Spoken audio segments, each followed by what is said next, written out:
So, after the Steelers game last week, Jake Browning really fell off stat-wise.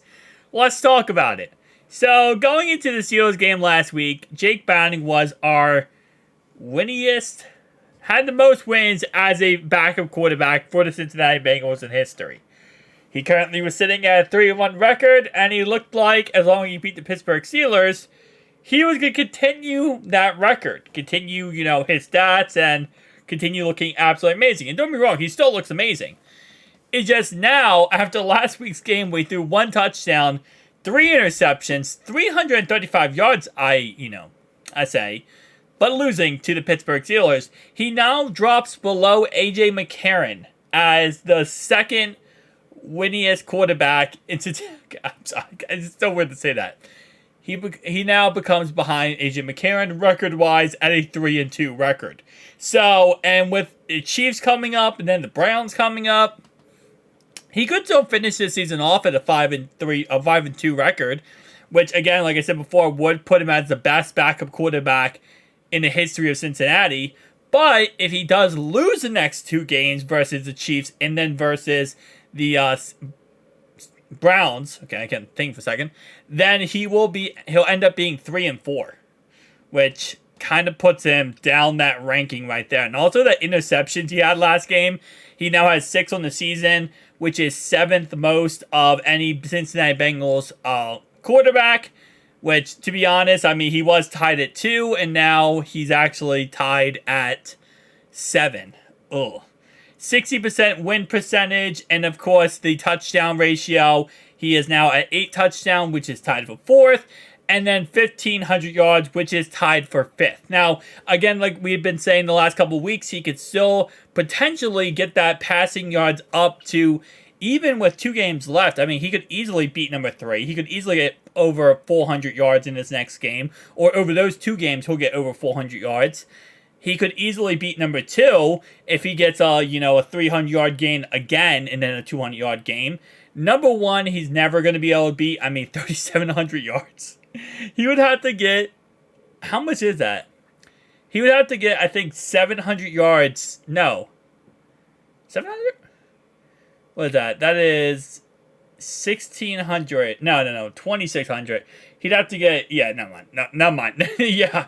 He can't beat Turk. There's no beating Turk here.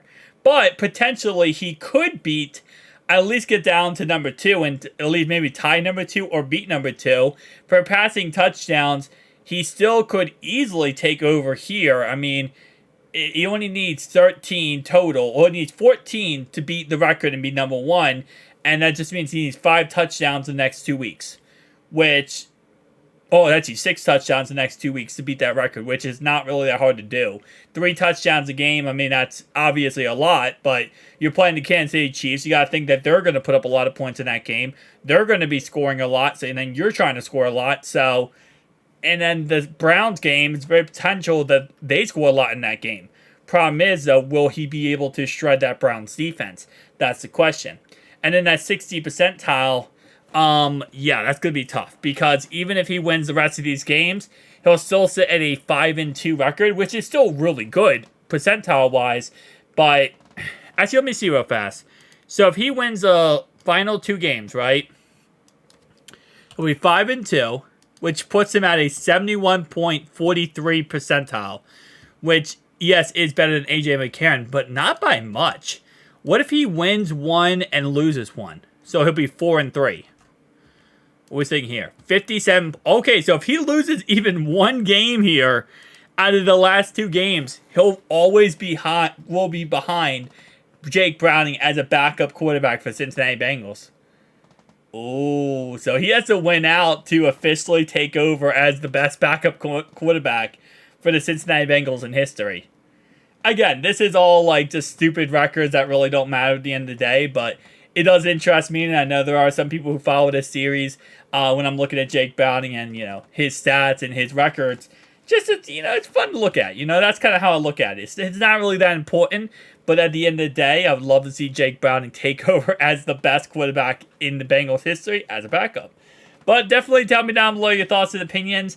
And who is your favorite quarterback on this list? I saw a lot of people last time I said that say Turk. And I'll be honest with you, my favorite quarterback, just because of my age, would be Fitzmagic. I think Fitzmagic, but if it's not Fitzmagic, it's definitely going to be AJ McCarron. Me personally, AJ McCarron. I'll see you guys next one. Peace.